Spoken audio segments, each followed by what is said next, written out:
मैं हूं आपके साथ सुरभि तिवारी। हमारे खास प्रोग्राम क्या कहते हैं नरेंद्र मोदी में आज आपको सुनवाएंगे पीएम मोदी का वो ऐतिहासिक भाषण जो उन्होंने 29 जुलाई 2012 को अहमदाबाद में दिया।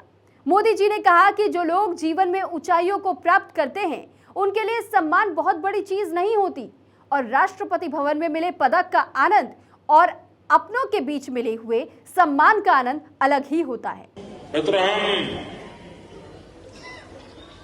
बचपन से राष्ट्रीय स्वयंसेवक संघ के कार्यकर्ता रहे। आरएसएस में भिन्न भिन्न प्रकार के कैंप हुआ करते हैं। एक बार हमारा कैंप था नागपुर में महीने भर का। वहां एक नौजवान से हमारा परिचय हुआ। फिर जब भी मौका मिले तो गप्पे मारने का समय मिले तो मैं उसको बुला लेता हूं, उससे बातें करता था। 8-10 दिन के बाद उन्होंने पूछा कि आप मुझे बुलाते हैं, मेरे से बातें करते हैं, मैं तो बहुत छोटा हूं, मेरी बातों में क्या आपको मजा आता है? क्या मुझे बार बार आप बोलने के लिए उकसाते रहते हो? तो मैंने कहा अगर तुम महीने भर ये काम चालू रखोगे तो मैं रहस्य बता देता हूं। मैं रहस्य खोल दूं और फिर भाग जाओगे तो नहीं चलेगा। तो बोले बताइए। वो नौजवान मधुबनी जिले का था।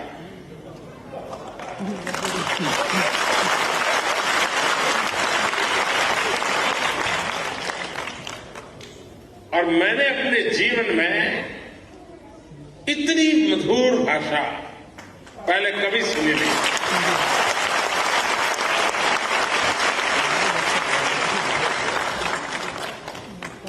वो क्या कहता था, क्या सब्जेक्ट पर बोलता था, कोई लेना देना नहीं था। मुझे इसको सुनने का इतना आनंद आता था। इतनी प्यारी, इतनी मधुर भाषा, और उसके कारण और स्वाभाविक था कि मेरे मन पे एक अच्छे संस्कार हुए। तो एक प्रकार से आप सबसे हमारा प्यार हो गया।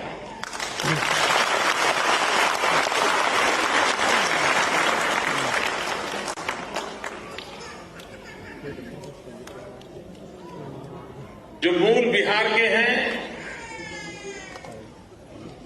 लेकिन कार्य हेतु जिनका गुजरात आना हुआ और जिस क्षेत्र में उन्होंने अपना पदार्पण किया उसमें अनेक नई ऊंचाइयों को प्राप्त किया, ऐसे महानुभावों का सम्मान करने का मुझे अवसर मिला।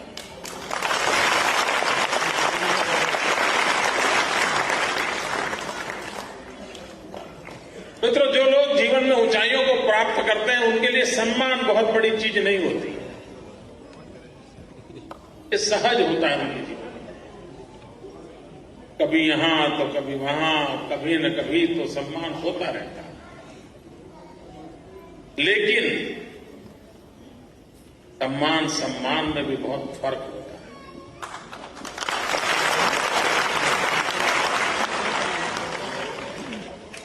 जनरल करियप्पा के जीवन की एक घटना मैं सुनाना चाहता हूं।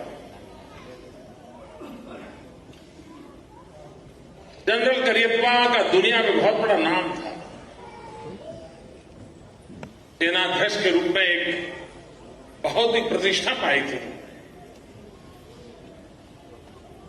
और जीवन के हर कार्यक्रम में काफी ऊंचाइयों पर वो पहुंचे थे। एक बार जनरल करियप्पा को उनके गांव वालों ने बुलाया, जिस गांव में उनका जन्म हुआ, और गांव के लोगों ने उनका सम्मान रखा। उस दिन जनरल करियप्पा ने जो भाषण किया है वो बड़ा पढ़ने जैसा भाषण। उन्होंने कहा कि मैं एक ऐसे पद पर रहा हूं कि जहां हजारों बार दिन में सलाम होती है, जहां जाऊं वहां लोग सिना तान करके सैल्यूट करते हैं। दुनिया के जिस देश में जाता हूं उस देश के बड़े बड़े लोग मुझे सलाम करते हैं। मैंने गौरव और सम्मान बहुत देखा है, लेकिन मुझे पहली बार अपनों के बीच, अपने खेत खलिहान से जुड़े हुए लोगों के बीच, गांव के मेरे अपने लोगों के बीच, इतनी छोटी सी संख्या के बीच में जो मेरा सम्मान हो रहा है, उसका मैंने आनंद इसके पहले कभी अनुभव नहीं।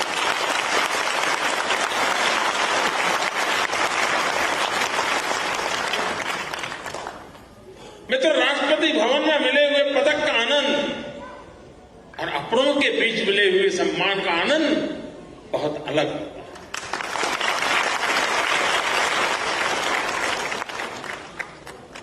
अपनों के बीच जिनका सम्मान हुआ है, वो सम्मान बहुत बड़ी ऊंचाई होती है। मैं जिनका सम्मान हुआ है उन सबका बहुत बहुत अभिनंदन करता हूं। बिहार शताब्दी वर्ष की शुरुआत गुजरात में सूरत में सबसे पहले कार्यक्रम हुआ।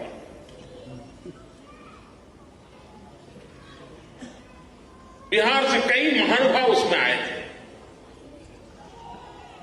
मूल बिहार के और देश में गणमान्य स्थान पर जो पहुंचे हैं, ऐसे विशिष्ट नागरिकों का सम्मान भी वहां किया गया और मुझे उस समारोह में शरीक होने का सौभाग्य प्राप्त हुआ। और तब जो लोग आए थे, उन्होंने अपने भाषण में कहा था कि अब तक कोई 5 कार्यक्रम वो करके आए थे, तो वो कह रहे थे बिहार शताब्दी वर्ष के अब तक के जो 5 कार्यक्रम हम करके आए हैं, उसमें सूरत में जो कार्यक्रम हुआ वो अब तक के सबसे बड़े कार्यक्रमों में बिहार का कार्यक्रम था।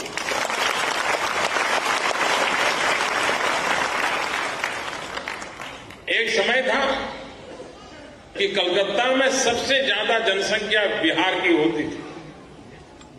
मूल बंगाल के बाद अगर वहां बाहर से आए हुए लोगों की सबसे बड़ी तादाद में संख्या कहीं हो तो कलकत्ता में बिहार की थी। मुझे लगता है शायद सूरत ने वो रिकॉर्ड तोड़ दिया है।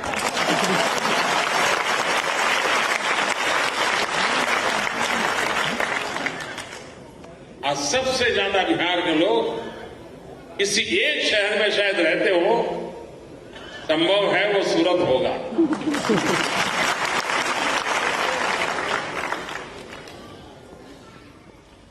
भाई बहनों, गुजरात और बिहार का एक विशिष्ट नाता रहा है।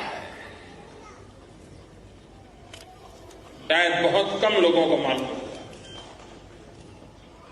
कि अगर सरदार पटेल न होते, क्या राजेंद्र बाबू इस देश के राष्ट्रपति बन पाते?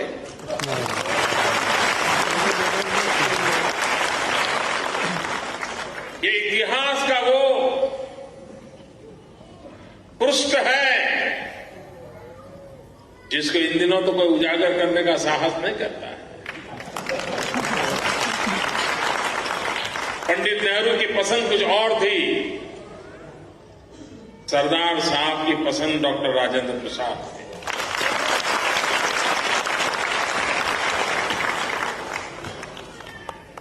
और सरदार साहब की खासियत थी चीजों को कैसे करवा लेना। अगर वो कौशल्य न होता, इतने राजे रजवाड़े इतने कम समय में एक ही रस नहीं हो सकता।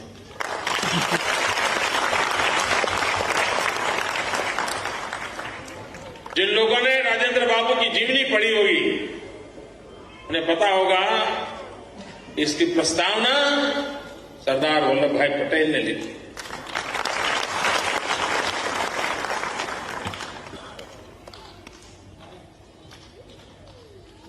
मित्रों, एक चाणक्य हो गए जिन्होंने उस समय छोटे छोटे छोटे राजघरानों को इकट्ठा करके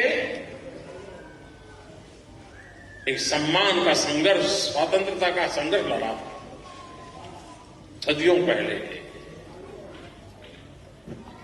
और चाणक्य के बाद गुजरात की धरती पर एक सरदार हुए जिन्होंने सभी छोटे छोटे रजवाड़ों को एक करके इस देश को एक करने का काम कभी चाणक्य ने किया था, जिसका जन्म बिहार की धरती पर हुआ था, और दूसरे सरदार ने किया था जिसका जन्म गुजरात की धरती पर था।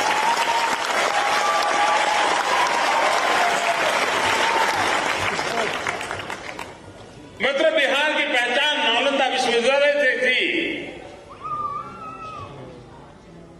आज भी शिक्षा की ऊंचाइयों को देखा जाए तो दो नाम सदियों पहले के प्रमुख रूप से आते हैं। एक नालंदा विश्वविद्यालय का आता है और दूसरा वल्लभी विश्वविद्यालय।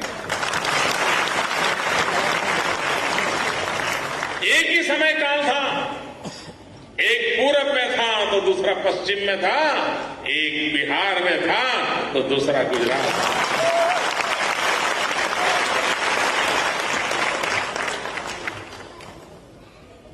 महात्मा गांधी रेल के डिब्बे से उतार दिए गए अफ्रीका में, और महात्मा गांधी ने ठान ली इन गोरे लोगों ने मुझे डिब्बे से उतारा है, मैं उन्हें हिंदुस्तान की धरती पर से उतार दूंगा।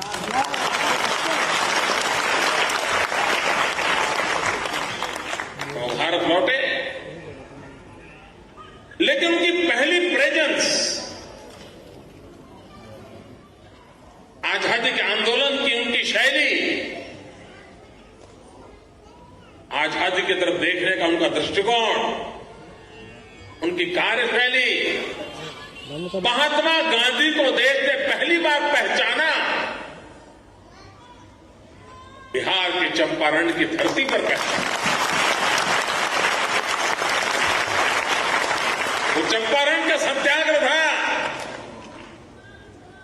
जिसने अंग्रेजों को सोचने के लिए मजबूर किया ये क्या हो रहा है, समझ नहीं आ रहा था। तो लाठी चलाए, गोली चलाए तो रास्ता सूझता है, लेकिन वो आके खड़ा हो जाए, मारिए जितना मारता हूं मैं खड़ा हूं, तो कोई क्या करे।